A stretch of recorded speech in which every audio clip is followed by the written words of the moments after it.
Good morning all student. आज जो है हम बायोलॉजी के चैप्टर लाइफ प्रोसेस में से बायोमॉलिक्यूल्स के बारे में पढ़ेंगे।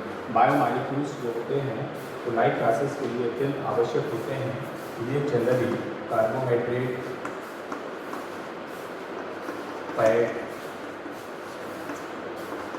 विटामिन्स,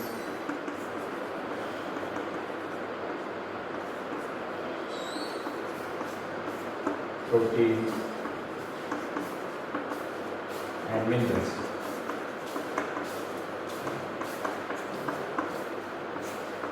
कार्बोहाइड्रेट जो है कार्बन, हाइड्रोजन और ऑक्सीजन से मिलकर बने हुए कार्बनिक यौगिक हैं। फैट और कार्बोहाइड्रेट ये दोनों एनर्जी प्रोवाइड कराते हैं, बॉडी को ऊर्जा प्रदान करते हैं। ऊर्जा प्रदान करने वाले ये कार्बनिक यौगिक हैं।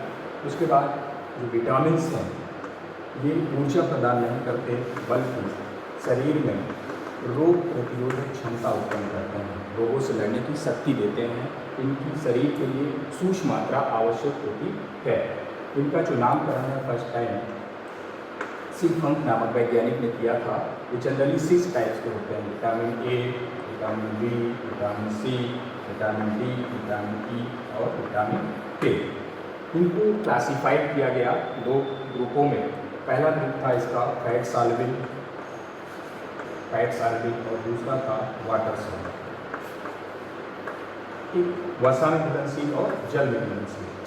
तो वसा में जो घुलनशील हैं पहले वाटर में देख लेते हैं। तो वाटर में विटामिन बी और विटामिन सी ये जल में घुलनशील विटामिन है।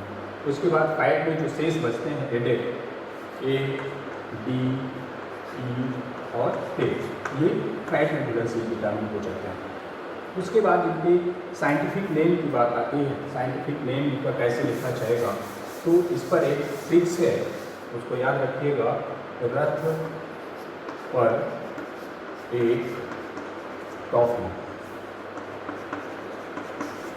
उसके नीचे लिख लीजिए विटामिन ए, विटामिन बी, इसको साइलेंट कर दीजिए, vitamin C, vitamin D, vitamin E और विटामिन के। तो इसका जब साइंटिफिक नेम इसका याद करने के लिए नंबर आएगा तो विटामिन ए का जो होता है वो होता है विटामिन ए का रेटिनॉल। आर से चालू हो जाएगा रेटिनॉल। विटामिन बी का हो जाएगा थायमीन।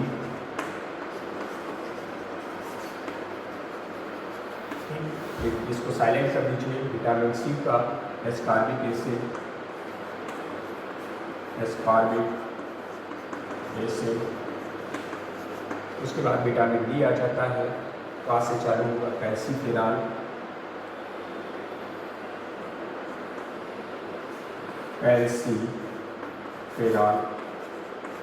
विटामिन ई आ गया तो विटामिन ई का हो जाएगा टोकोफेरॉल।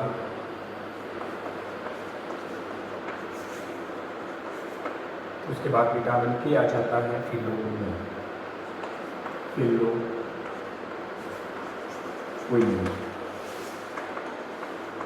तो ये इसका साइंटिफिक नेम हो जाता है सभी का। इसके लिए ट्रिक्स है रथ पर एक टॉफी, इससे आप आसानी से याद कर सकते हैं। विटामिन ए का रेटिनॉल, विटामिन बी का थायमीन, विटामिन सी का एस्कॉर्बिक एसिड, विटामिन डी का कैल्सीफेरॉल, विटामिन ई का टोकोफेरॉल और विटामिन के का फिलोक्विनोन। ये इसका साइंटिफिक नेम हो जाता है।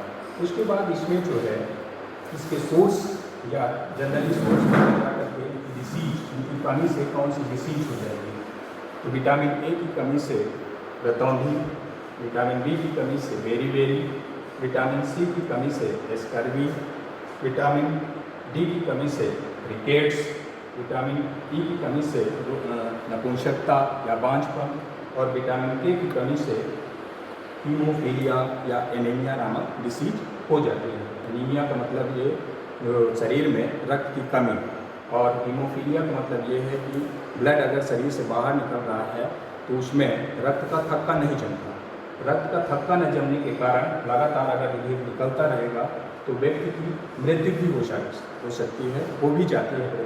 इसलिए जो विटामिन के है इसकी प्रचुर मात्रा लेना चाहिए। विटामिन के सबसे ज़्यादा पालक में प्रेजेंट होता है।